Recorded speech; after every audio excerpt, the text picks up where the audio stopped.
Olá, meus amiguinhos, dando sequência às aulas de propriedades coligativas.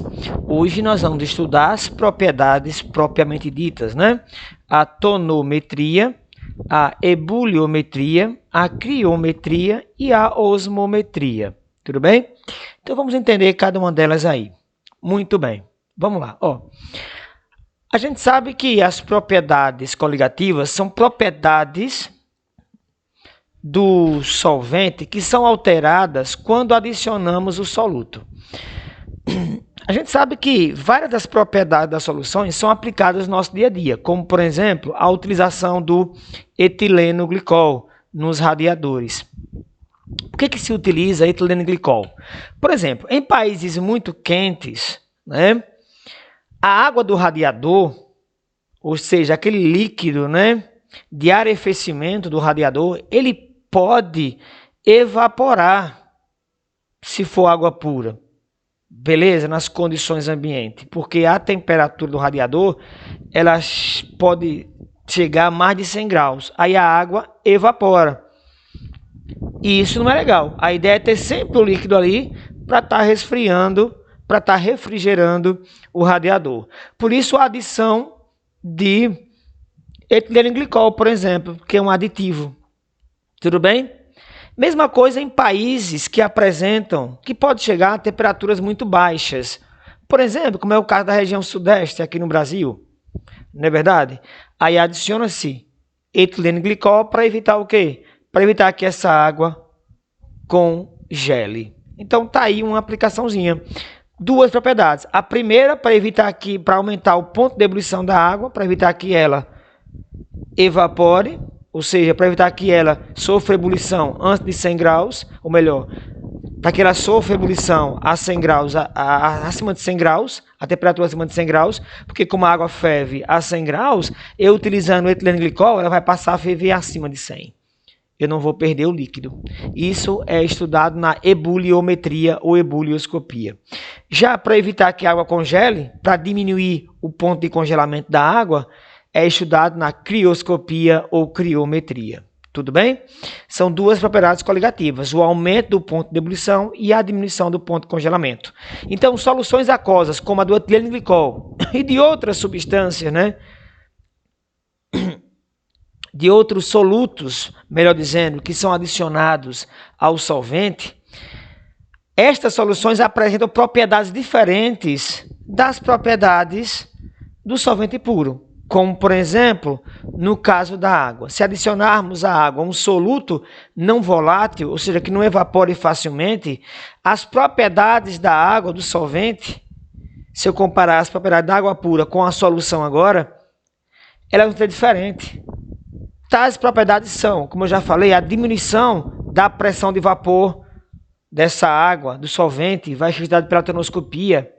Quando eu adiciono um soluto na água, eu diminuo a sua pressão de vapor, que é a pressão que os gases, né, exercem sobre a parede do recipiente, no caso da água, do vapor d'água. Há uma elevação na temperatura de ebulição, é estudado pela ebulioscopia ou ebuliometria, a diminuição da temperatura de solidificação, ou seja, a temperatura de congelamento, que é estudada pela crioscopia ou criometria. E o aumento da pressão osmótica, que é estudada pela osmometria ou osmoscopia. Tudo bem? Vamos estudar agora uma a uma. A primeira delas, que nós iremos estudar, é a tonoscopia. Tudo bem? Ou tonometria. Porém, antes de entrarmos nas propriedades coligativas propriamente ditas, eu tenho que entender que a intensidade com que essas alterações ocorrem, como assim, professor? Intensidade? Sim, a intensidade que eu me refiro é em aumentar, por exemplo, o ponto de ebulição ou diminuir o ponto de congelamento. Então, pessoal, esse ponto de ebulição será tanto maior quanto maior for a quantidade de partículas dissolvidas na água. Esse ponto de congelamento será tanto menor quanto maior for o número de partículas dissolvidas na água. Por isso que é de fundamental importância, né, entendermos essa ideia do número de partículas na solução. Quando eu falo em partículas, eu estou me referindo a moléculas ou íons, tudo bem? Então, eu tenho que entender o seguinte, quanto maior o número de partículas, ou seja, moléculas ou íons em meio aquoso, ou seja, em solução, maior será o quê? A intensidade do efeito coligativo. Por exemplo, menor será a pressão de vapor, maior será o ponto de ebulição, menor será o ponto de congelamento e maior será a pressão osmótica. Isso quer dizer que é a intensidade, tá bom? Essa alteração na propriedade de forma mais significativa. Tudo bem? Muito bem. Então, observe a ilustração. Você tem aqui a situação A, que é água pura. Observe que essas moléculas, nessa região de cima, que eu estou mostrando com o cursor, aqui há mais moléculas no estado de vapor. E aqui há menos moléculas no estado de vapor. Essa região aqui, ó, acima do líquido, é o vapor. Tudo bem? Olha aqui, ó, vapor. E aqui é a parte líquida. Tudo bem? Aqui é a parte o quê? Líquida. Aí você percebe que nesse sistema, no sistema A, eu tenho mais vapor, porque é água pura. Quando eu adicionei sal, NaCl, que é o sal de cozinha, eu representei as bolinhas vermelhas pelo Na e as bolinhas verdes pelo Cl. Eu adicionei o sal, o que acontece? O sal, ao ser adicionado, os seus íons, já que o sal é um composto iônico, quando cai na água ele se dissocia, liberando os íons. Aí os seus íons, ou seja, essas partículas, vão interagir com a água, se ligar com a água, e pedindo que a água passe para o estado de vapor. Então você percebe que diminuiu a quantidade de vapor. Se diminuiu a quantidade de vapor, se menos água passou para o estado de vapor, então diminuiu o ponto, a pressão de vapor, aumentou o ponto de ebulição. Tá certo? Se você tiver água fervendo em casa, tá? Panela com água no fogo fervendo, e você jogar algum alimento ali, jogar, por exemplo, sal, era parar de ferver na hora. Aí eu tenho que fornecer mais calor, né, assim, para elevar o ponto de ebulição daquele líquido para que ele possa ferver. Tudo bem? Diminui também o ponto de congelamento. Beleza? Muito bem. Ó, vou ler esse texto para vocês. Em uma solução aquosa de NaCl, situação B, a quantidade de moléculas de água que passa para o estado de vapor é menor que na água pura, situação A. Não é verdade? A uma mesma temperatura. Claro, estamos analisando. Tudo bem? Então, lembre disso. Essa diminuição da quantidade de moléculas que passa para o estado de vapor, acarretando numa diminuição da pressão de vapor, isso ocorre por conta das interações entre o soluto, que é quem está dissolvido, seja moléculas ou íons, com quem? Com o solvente. Tudo bem? Perfeito, né? Prosseguindo. Então, as soluções podem ser de dois tipos. Solução molecular. É aquela solução que só tem moléculas. Por exemplo, se eu pegar aqui, ó,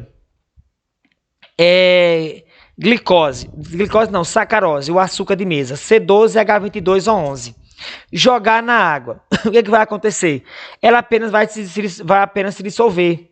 Então, se eu jogar 1 mol de sacarose na água, então eu só vou ter apenas sacarose na água, eu vou ter apenas 1 mol de partículas, ou seja, 1 mol de moléculas. Para quem não lembra, e é bom você não esquecer, ó, 1 mol. Quando eu me refiro a 1 mol de partículas, íon ou moléculas, eu estou me referindo a 6 vezes 10 a 23, o quê? Partículas dissolvidas, tudo bem? Se eu pegar agora outro composto aqui, ó, que não sofre dissociação, forma solução molecular. O que é solução molecular? Solução que só tem moléculas. O soluto é molécula. O soluto não é íon. É o caso aqui da glicose ou frutose, que tem fórmula C6H12O6. Quando cai na água, ela apenas se dissolve, não se dissocia, dando origem a íons. Tudo bem? Então, lembre disso. Ó.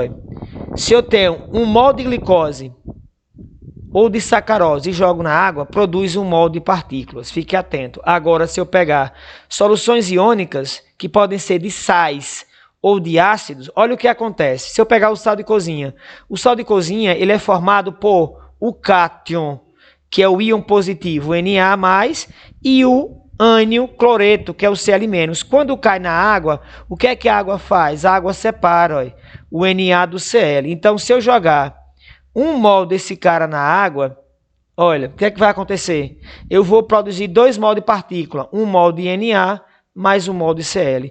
Então, você percebe que se eu comparar a solução de 1 mol de glicose com 1 mol de sal de cozinha, como 1 mol de glicose só produz 1 mol de partículas, então isso quer dizer que os efeitos coligativos na solução que tem 1 mol de glicose será 2 vezes menor do que a solução que contém sal de cozinha, porque o sal de cozinha produz 2 mols de partículas, então o efeito coligativo é 2 vezes maior.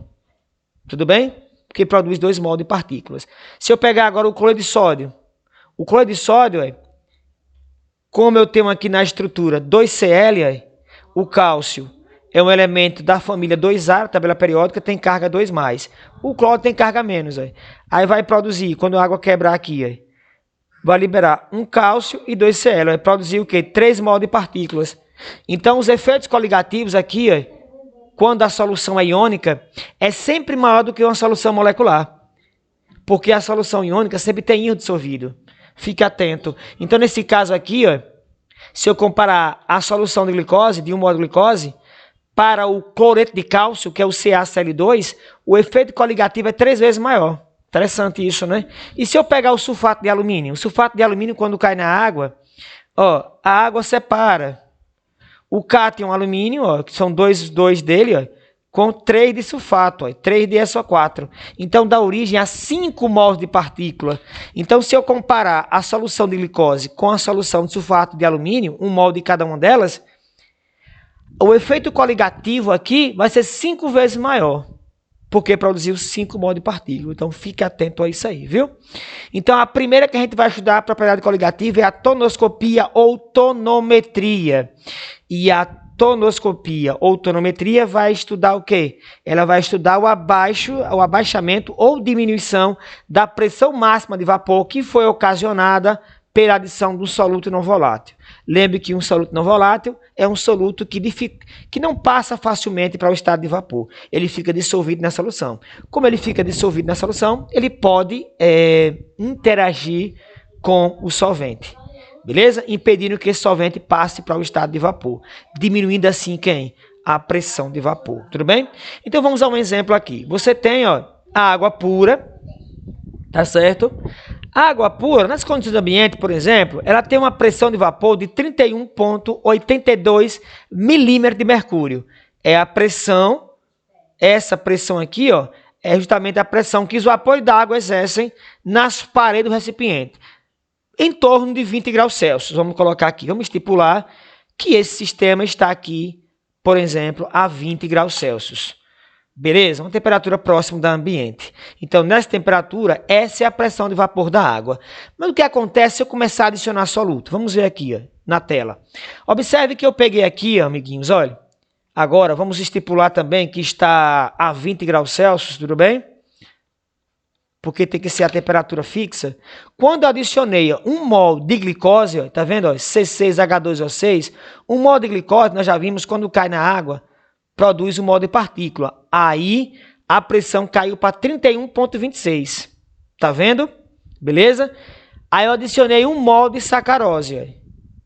A pressão também caiu para o mesmo valor, 31,26. Diminuiu e diminuiu para o mesmo valor, porque o que interessa é a quantidade de partículas. Observe agora que eu peguei 2 mol de quem? 2 mol de glicose. A pressão inicialmente caiu para 31,26. Agora ela caiu 2 vezes mais. Ela caiu para 30,76. Se eu pegar a variação aqui de cima, 31,82 menos 31,26, essa variação aqui, para esse exemplo aqui, de 2 mols, é 2 vezes maior a variação. Ela caiu 2 vezes mais. Aqui ela caiu para 31,26. Inicialmente era 31,82. Aí caiu para 31,26. Com 2 mols, caiu mais ainda. Tá vendo? A ideia é essa. Quanto maior a quantidade de partículas, mais a pressão de vapor vai diminuir. Porque a tonoscopia estuda a diminuição da pressão de vapor. Tudo bem? Observe que eu peguei um mol de NaCl. Aí caiu a pressão do mesmo jeito que 2 mol de glicose. Por quê? Porque o sal de cozinha, quando cai na água, ele produz 2 mols de partículas. Tá vendo? 2 mols de íons. Tudo bem? Como produz 2 mols de íon, aí o que acontece? Deixa eu só apagar isso aqui, para ficar mais claro para vocês. Então, isso quer dizer que 2 mols de glicose tem o mesmo efeito coligativo, ou seja, abaixo do mesmo jeito da pressão de vapor, ao compararmos um mol de sal de cozinha, porque o sal de cozinha, NaCl, se quebra formando 2 íons. Aí no final da história eu vou ter 2 mol de partícula e também 2 mol de partículas, olha. Por isso que a pressão de vapor caiu do mesmo jeito. Agora se eu pegar, olha, 1 mol de CaCl2, olha, vai produzir 3 mol de íon. Aí, como produz 3 mol de partícula, vai baixar 3 vezes mais. Inicialmente, comparando com água pura, era 31,82. Agora caiu para 30,14. Se eu pegar 1 mol de partículas, cai para 31,26. Se eu pegar 2 mol de partícula, cai para 30,7. Se eu pegar agora 3 mol de partícula, vai cair para 30,14. O que isso quer dizer? Quer dizer que à medida que aumentamos a quantidade de partículas, diminui a pressão de vapor. É isso que tem que guardar. Tudo bem? Ninguém vai pedir para você calcular, pelo menos no Enem. O Enem trabalha com as propriedades coligativas de forma qualitativa. Então, ele não vai pedir para você calcular a pressão de vapor. Tudo bem? Ele vai querer saber, ele vai comparar qual das soluções, por exemplo, apresenta uma menor pressão de vapor. Aquela solução que apresentar uma maior quantidade de partículas dissolvidas, seja moléculas ou íon. Beleza? Vamos agora para a próxima propriedade. Mas antes, vamos ver a representação gráfica. Só para você ter uma ideia. Você tem aqui no eixo Y a pressão de vapor. Já no eixo X, a temperatura. Então, você percebe que o solvente puro, se você for comparar a pressão de vapor, você tem P2. Esse 2 aqui representa sempre o quê? Solvente. Quando não tem índice, está representando solução. Então, você percebe que a pressão de vapor do solvente foi essa aqui, que eu chamei de P2. Já a pressão de vapor da solução, após adicionar o soluto, ela veio para cá, caiu. Então, essa variação é o que nós chamamos de efeito tonoscópico ou efeito tonométrico, que é o abaixamento da pressão de vapor, tá vendo? Era P2, caiu para P, que é a pressão do solvente na solução. Ela diminui, tudo bem? Porque o soluto atrapalha. A ebulioscopia. A ebulioscopia ou ebuliometria estuda a elevação do ponto de ebulição. Então, você tem que entender que a ebulição vai aumentar, porque o soluto começa a interagir com o solvente pedindo que ele evapore. E ele precisa evaporar para poder ebulir, não é verdade? Então, você percebe que a água pura, na situação A, tem temperatura de 100 graus Celsius. Na situação B, ela aumentou quando eu adicionei 0,05 mols de quem? De água. Na mesma de mols de glicose na mesma quantidade de água. Ela foi para 0,026. Aí aqui, eu peguei a mesma quantidade de mols, só que agora de outro soluto molecular, que não se dissocia. Observe, a elevação foi a mesma. Tá vendo? 0,26. Agora eu peguei, 0,10, uma quantidade 2 vezes maior. Então, vai aumentar 2 vezes mais. Aumentou 0,26, aumentou 2 vezes, Tá vendo? Mesma coisa aqui, também aumentou 2 vezes. Ao compararmos, com as soluções iniciais. Tudo bem? Aumentou em 2 vezes. Ao compararmos com, no caso, com a água pura, né? Comparando aqui com a água pura. Deixa eu melhorar aqui essa seta. Se nós compararmos com relação à água pura, aumentou 2 vezes, tá vendo? Beleza? Aqui aumentou para 0,26 e aqui aumentou para 0,52. Beleza? Tudo bem? Perfeito. E agora a crioscopia ou criometria. Fácil demais. Estuda o quê? A diminuição do ponto de congelamento. Tá certo? pela adição do soluto. Então, o solvente, ele vai diminuir o seu ponto de congelamento. O solvente na solução, tudo bem? Vamos ver aqui um exemplo. Olha, a água congela a 0 graus. Se eu adicionar 0,5 mols à solução, ou melhor, 0,5 mol de glicose na água, vai cair para 0,93. Era 0, ó. Foi para menos 0,093. Olha aqui, ó, mesma quantidade. Mas se eu agora dobrar a quantidade de glicose e sacarose, vai cair 2 vezes mais. Não era 0,93, 0,093 mais 0,093 vai dar 0,186. Ou seja, caiu 2 vezes mais. Caiu 2 vezes mais. É sempre assim. É só lembrar. Tonoscopia vai estudar o abaixamento da pressão de vapor, ebulioscopia, a elevação do ponto de ebulição, e crioscopia, a diminuição do ponto de congelamento. Tudo bem? Olha a representação gráfica. Você tem essa curva em azul, aquele diagrama de fase, lembra? Do vídeo anterior que eu mostrei para vocês? Aquela parte introdutória de propriedades coligativas. Então, essa curva azul é o do solvente puro. Agora é do solvente na solução. Tá vendo? Então você percebe que o ponto de congelamento diminuiu. Ó. Inicialmente na solução, ó, era quanto? Era 0. Na solução não, na água pura. Tá vendo? Ó? Na água pura. Quando eu adicionei o soluto, seja lá quanto foi a quantidade, ele diminuiu. Nesse caso, diminuiu para menos 1,86. Diminuiu o ponto de congelamento. E o ponto de ebulição ó, da água era 100, ó, inicialmente. Como eu adicionei lá um soluto qualquer, foi para quanto? Foi para 100,52. Aumentou 0,52 o ponto de ebulição. Então, o que eu estou mostrando é que ocorreu o quê? Um aumento. Tá vendo? Ó? Um aumento, tá vendo?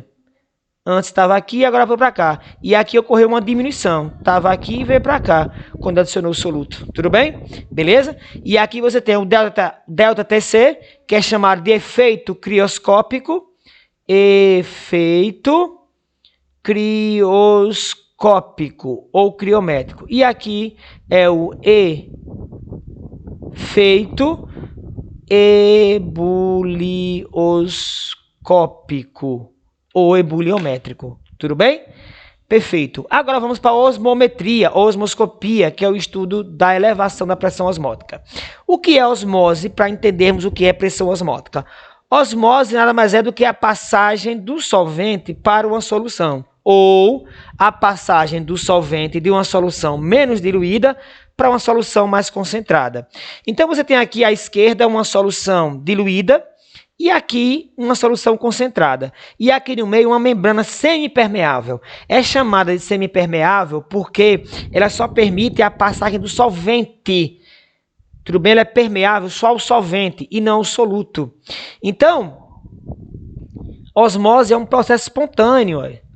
Coloquei as duas soluções, a diluída, a de baixa concentração, ou seja, que tem muita água desse lado aqui, ó, em relação ao soluto. E aqui tem pouca água em relação ao soluto. Se a solução é mais diluída, é porque ela tem menor quantidade de partículas por quantidade de quem? De solvente. Se ela é concentrada, é porque ela tem grande quantidade de soluto por, vamos dizer assim, por litro de solução. A concentrada tem pouca quantidade de soluto por litro de solução. Vamos dizer assim, para ficar mais fácil para vocês. Tudo bem?